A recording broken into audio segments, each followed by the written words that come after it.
Pedaran tradisi Sunda. Daftar isi A. Medar perkara pedaran tradisi Sunda. B. Wangun tulisan pedaran Sunda. C. Maham struktur pedaran Sunda. D. Nulis pedaran Sunda. Materi pedaran tradisi Sunda. A. Medar perkara pedaran tradisi Sunda. Bahasan atau pedaran teh tulisan anu medar hiji pasualan dumasar kana fakta-fakta nu kapanggih. Boh tina hasil panalutikan, boh tina hasil pengalaman sorangan.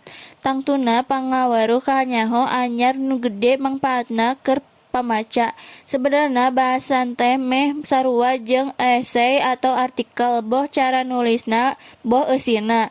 Ngan dina esei atau artikel mah subjektivitasna pamanggih nu nulis leuwih tandas atawa leuwih jelas.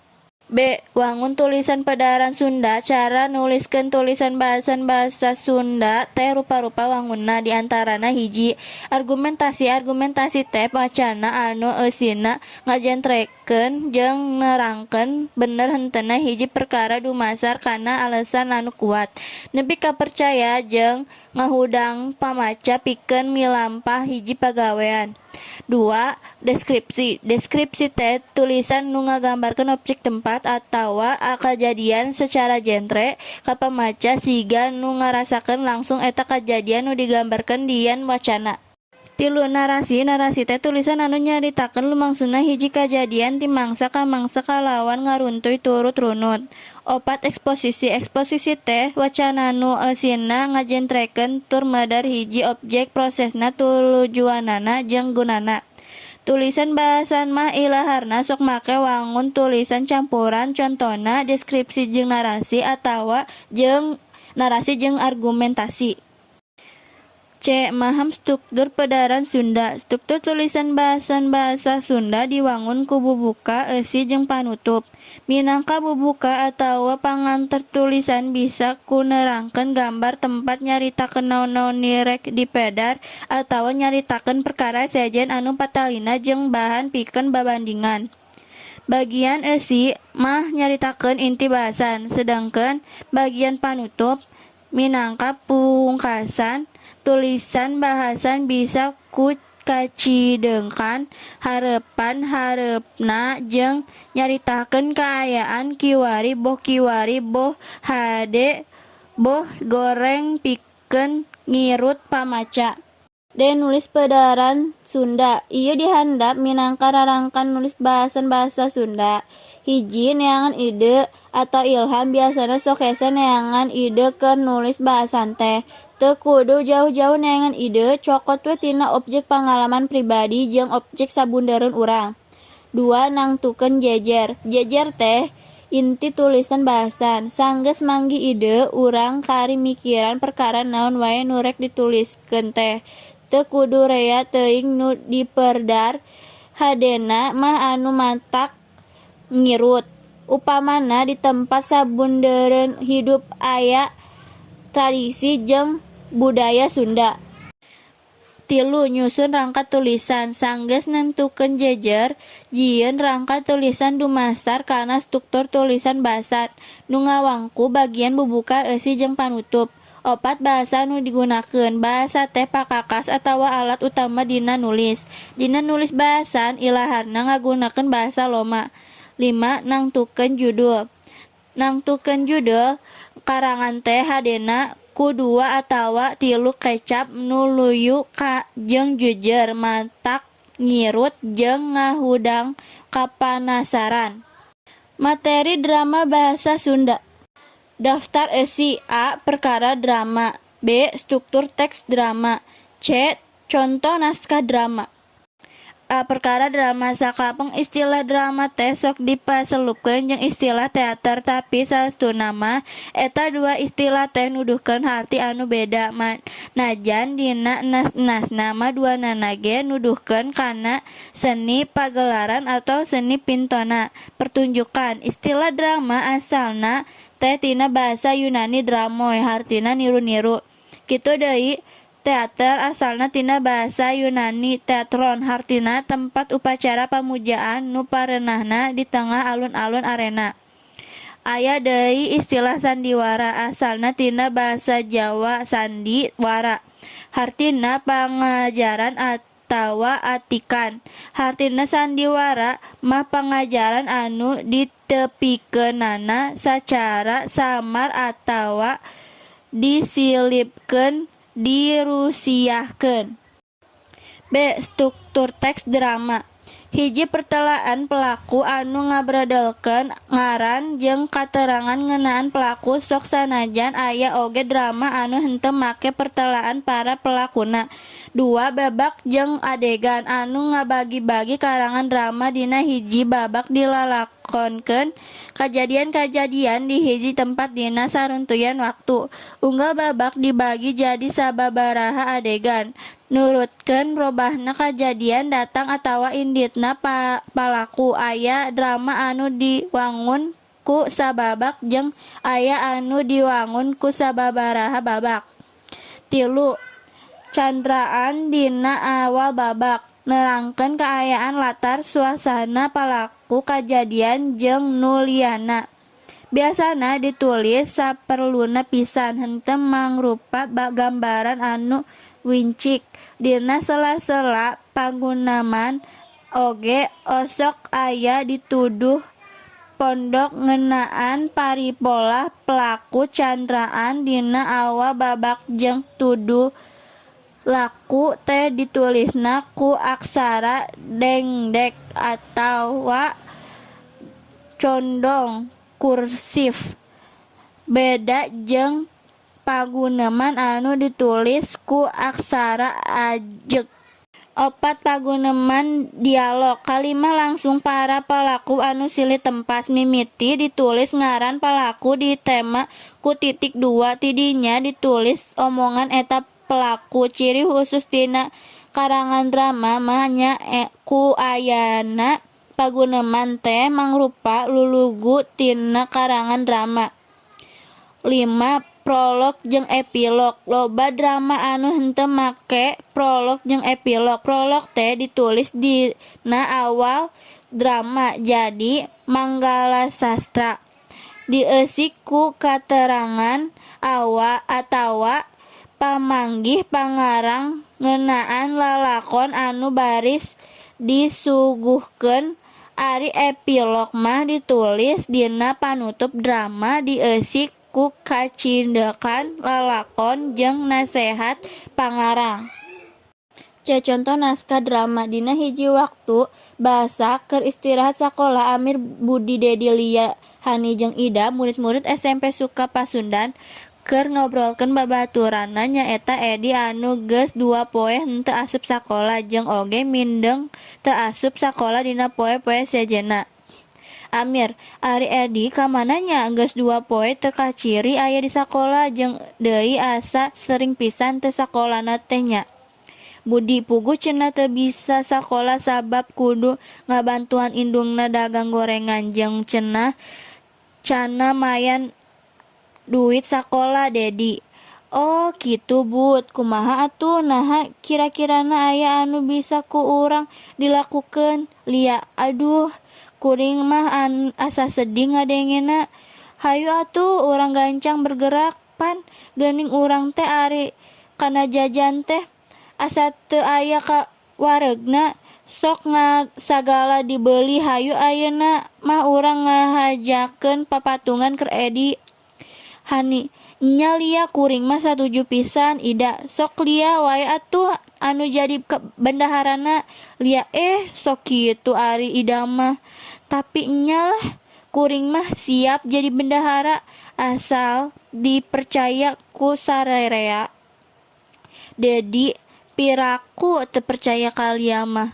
Memang tiba heula oge Lia mah spesial bendahara, cek Dedi baris seuri. Budi, nya atuh kuring oge bongah pisan urang miboga kanyaah ka babaturan urang. Hani, ari babaturan anu sejenna kumaha alusna mah di bejaan supaya dana anu kakumpulna bisa gede. Ida, nya eta mah pan bagean jeung tugasan Amir ngabejaan babaturan anu sejen mah. Amirnya engke kuring salaku ketua kelas rek ngabejaan ka babaturan anu sejenna ngeunaan rencana urang ieu mudah-mudahan rencana jeung niat urang diridoi ku anu maha kawasa. Amin. Artikel. Arti artikel. Artikel teh ngabogaan harti salaku hiji karangan faktual atawa non-fiksi ngeunaan hiji masalah secara lengkap anu panjangna teu tangtu pikeun dimuat di media massa. Artikel kaasup oge kategori tulisan views atawa sawangan, nyaeta tulisan anu eusina sawangan, ide, opini kumaha nu nulis ngajen kana hiji masalah atawa kajadian. Artikel teh hartina karya tulis lengkap dina media massa seperti surat kabar, majalah, tabloid, jeung sajabana. Aya oge anu nyebutkeun artikel nyaeta tulisan lepas anu eusina mangrupa opini hiji jalma anu ngajujut hiji masalah nu tangtu, sifatna aktual atawa kontroversial kalawan udagan pikeun mere nyaho atawa informatif, jeung ngayakinkeun atawa persuasif argumentatif, atawa ngahibur halayak nu maca atawa rekreatif. Kalungguhan jeung kagunaan artikel. A. Penerjemah warta dina kalawarta. Pikeun kalawarta tabloid atawa majalah, artikel anu ditulis ku ahli dina widangna miboga fungsi minangka pangaping sakaligus minangka penerjemah jeung nganalisis warta. Artikel miboga fungsi pikeun ngahijikeun fakta-fakta dina warta kana hiji wengkuan genre, tandes sarta ngeunah dibacana. B. Wahana diskusi geusan neangan solusi sarta proses aktualisasi jeung eksistensi diri. Wahana diskusi jeung sosialisasi gagasan saranan kontribusi pamikiran pikeun mere solusi kana hiji masalah. Sarana aktualisasi sakaligus pikeun eksistensi diri. Macem-macem artikel Sunda. Hiji. Narasi. Artikel anu nyaritakeun situasi atawa kanyataan boh dumasar kana runtuyan waktu boh kana runtuyan kajadian. 2. Deskripsi. Nyaeta artikel anu ngagambarkeun kaayaan atawa kajadian luyu jeung kanyataan atawa fakta nepi ka kabayang kanu maca. 3. Eksposisi. Nyaeta artikel anu medar hiji jajar, bisa mangrupa pedaran, ngeunaan wangunan, atawa bab tina gunana hiji konsep, atawa dapat oge mangrupa lengkah-lengkah cara-cara atawa proses migawe hiji hal. 4. Argumentasi. Nyaeta karangan anu diwuwuhan ku alesan-alesan kasang tukangna mangrupa kritik kana hiji kasus atawa pamadegan. 5. Persuasi atawa disebut oge artikel pangjurung laku atawa motivasi anu eusina mangrupa pangajak pikeun ngalakukeun hiji hal anu dianggap aya manfaatna. Ciri artikel Sunda. Nyaeta aya ngaran anu nulisna miboga gagasan nu aktual jeung atawa kontroversial. Gagasan nu dangkat dina tulisan kudu patali jeung kapentingan jalma rea. Ditulis kalean referensial ku visi nu intelektual, dipidangkeun dina basa nu hirup populer jeung komunikatif, singget jeung tuntas jeung orisinal. Carita pantun. Arti carita pantun. Carita pantun atawa lalakon nyaeta carita rekaan anu dilalakonkeun ku juru pantun dina pagelaran ruatan atawa ritual anu disebut mantun. Mantun biasa dipilih ku kacapi sarta biasana dihaluangkeun. Carita pantun biasanya dipagelarkeun sapeuting jeput nepi ka tutuk teh di mimitian ti bada Isa. Ukuran carita pantun umumna paranjang, dumasar kana mediana. Carita pantun gelar dina lisan sarta ngandung hal-hal anu mere kesan pamohalan. Fungsi carita pantun. Sanajan carita pantun teh mangrupa karya sastra dina wangun puisi. Si carita pantun teh nyaeta mangrupa carita. Kusabab carita pantun teh eusina mangrupa carita. Ngaregepkeun carita pantun mah siga ngaregepkeun anu ngadongeng. Carita pantun teh dipidangkeun dina dua bentuk, nyaeta pikeun hiburan jeung pikeun acara ritual anu sakral. Jadi, fungsi carita pantun teh pikeun hiburan atawa pikeun ritual anu suasana sakral. Ciri-ciri carita pantun. 1. Mangrupakeun sastra lisan. 2. Turun-temurun jeung sumebarna ku cara lisan. 3. Munasabah ulama dina kamekaranana timbul sababaraha versi. Aya pantun Bogor, aya pantun Priangan, aya pantun Baduy. 4. Carita pantun umumna ngabogaan pola anu sarua, nyaeta ngalalakonkeun raja pajajaran anu keur neangan nagara anyar atawa neangan pijodoheun. 5. Carita pantun mangrupa wangun, ugeran atawa puisi. Struktur carita pantun. Rajah bagian pangangkat carita dina wacana lalakon pantun. Narasi atawa nyaritakeun ditepikeun dina mangsa juru pantun nyambungkeun hiji kajadian kana kajadian saterusna. Deskripsi nyaeta bagian anu ngagambarkeun tingkah paripolah tokoh carita dina hiji kajadian, saperti Putri Dangdan, lengser lumpat, satria perang, satria ngapung, hayam diadu jeung sajabana. Dialog atawa paguneman nyaeta paguneman antara para palakuna. Monolog teh nyarita sorangan atawa nyarita dina jero hate. Rajah panutup teh hampir sarua jeung pangartian rajah di luhur. Mun ari raja panutup mah dihaluangkeunana pas di akhir carita pantun. Contoh-contoh carita pantun. 1. Munding Laya di Kusuma. 2. Nyi Sumur Bandung. 3. Gantangan Wangi. 4. Gajah Lumantung. 5. Badak Pamalang. Carita wayang. Carita wayang bahan ajar, aya sejarah, carita, istilah-istilah rupa golek. Sejarah golek asalna tina kecap wayang, bukti sejarah atawa wayang kulit.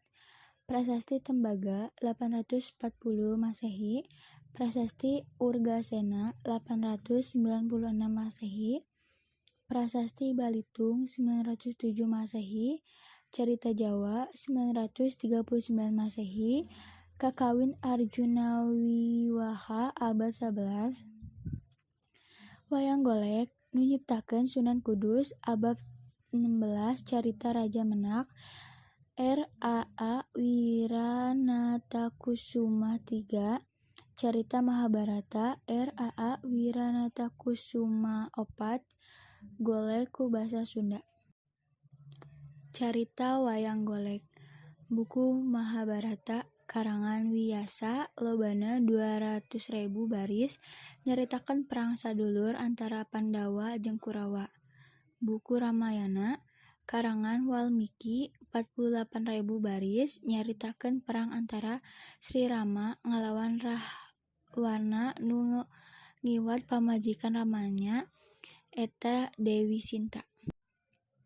Istilah-istilah kakawen, murwa, antawacana, nyandra, bagedor, gugunungan, campala, campurit, sinden, dalang, nayaga, jurualok. Pagelaran wayang golek, Erawan Palastra, Bobodoran Si Cepot. Resensi film. Pengertian resensi. Istilah resensi asalna tina basa Belanda resenti, serepan tina basa Latin recensio, resenger, jeung revinder, nu artina nepikeun atawa nyaritakeun deui. Jadi, nu disebut resensi teh nyaeta ngajeun atawa wonten kana hiji karya. Struktur resensi. 1. Identitas karya. Dina resensi film ditaanan judul film, sutradara, produser, tahun rilis, aktor atau aktris, jeung sajabana. 2. Ringkesan carita. Ari ringkesan carita boga contoh dina resensi buku bagian isina ngapura ringkesan isi buku.